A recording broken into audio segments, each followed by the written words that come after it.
कीर्तनाला येणारे 7 कोणते कोणते ऐका, लक्षपूर्वक ऐका. जगतामध्ये 3 प्रकार, पण कीर्तनाला येणारा वर्ग 7 प्रकारचा.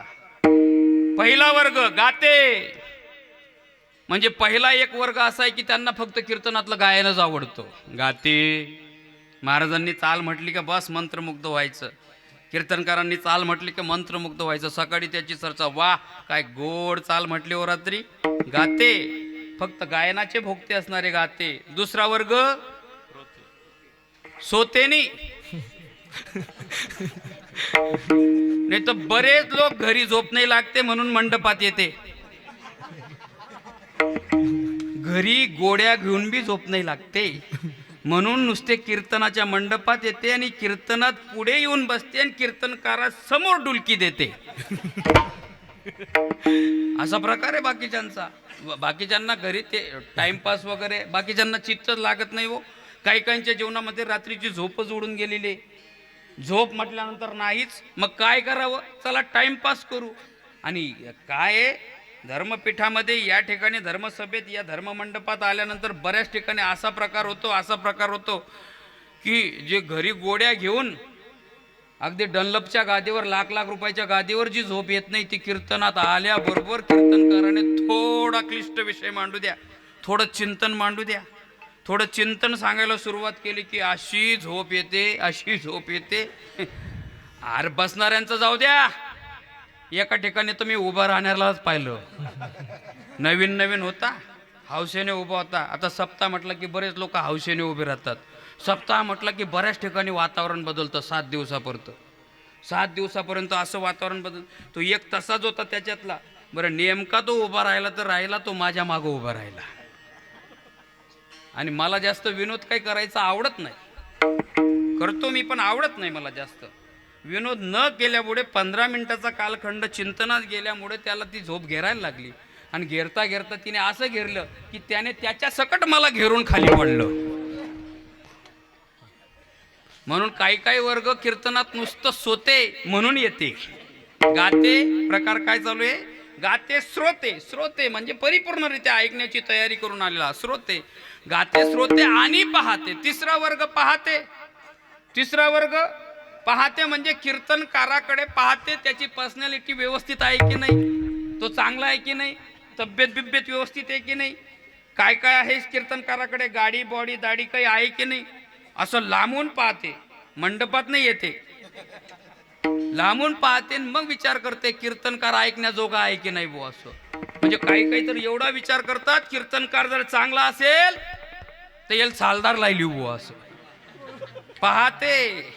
याच्या पुढचा वर्ग चतुर, विनोदे, दुश्चिते. काही चतुर ऐकायला आलेले असतात, त्यांना सर्व कळतं, पण त्यांचं चातुर्य एवढं. सर्व कडून सुद्धा कीर्तनकाराने चांगल्या पद्धतीने सिद्धांत मांडला असेल, तो सिद्धांत त्यांना आवडत नाही, त्याच्याकडे लक्ष नाही, दृष्टांताकडे लक्ष नाही, गायनाकडे लक्ष नाही, एखाद्या प्रमाणाकडे लक्ष नाही. कीर्तनकार 2 तासात चुकतो कुठे, याच्यात त्याचं चातुर्य असतं. चतुर.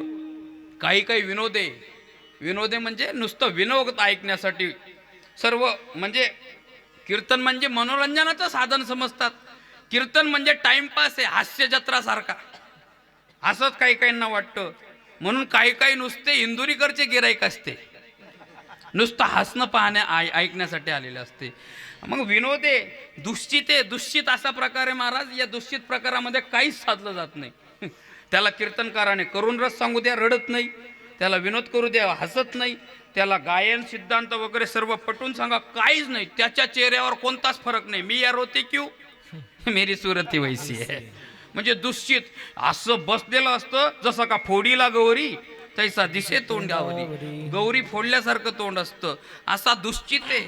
आणि सोहम भावे पूर्ण ज्ञाते. काही असं असतं ते कीर्तनातलं सर्व ॲक्सेप्ट करतात, सर्व स्वीकारतात, सर्व त्यांना संपादन करण्याची क्षमता असते. असा काही वर्ग आहे.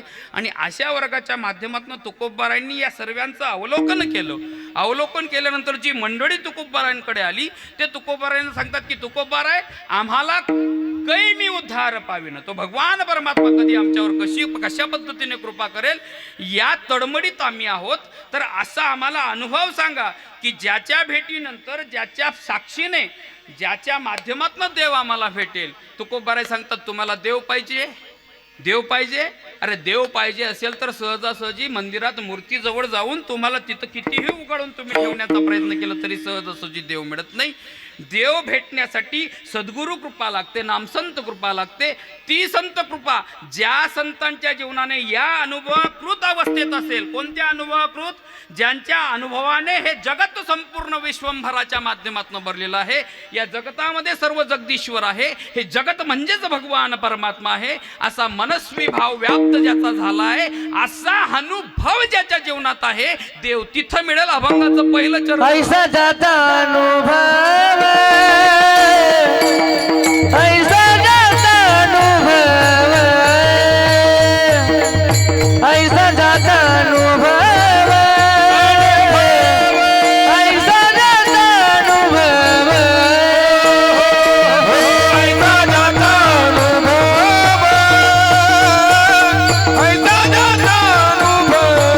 ऐसा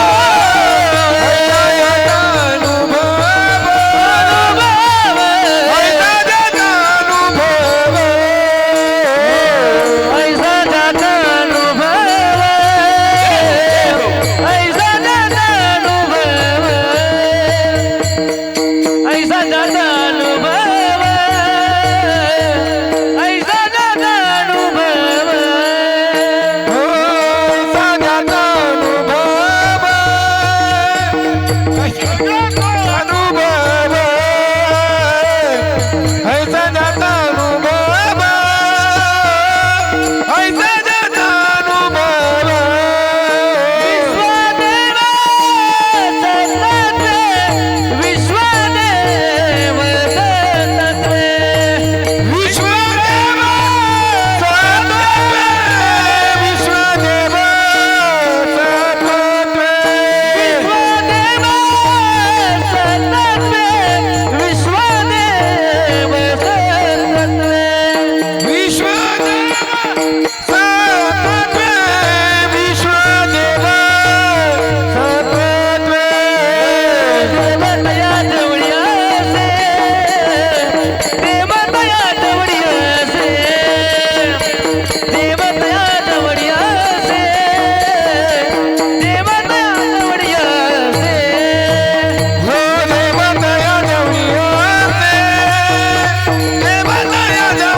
भेटेल तुम्हाला देव भेटेल. पण कुठे? ज्याच्या अनुभवाकृत अवस्थेत असा अनुभव असेल, जो या अनुभवाने सिद्ध असेल. ऐसा ज्याचा अनुभव विश्वदेव सत्यत्वे. गेलं का? तिथं अजून बी दुःख आहे फिकिरानं. शेकुटीना सुरू कर देव असं. त्या काढून घेतली ना वायर? नाही, आवाज नसला तर चालेल. बापा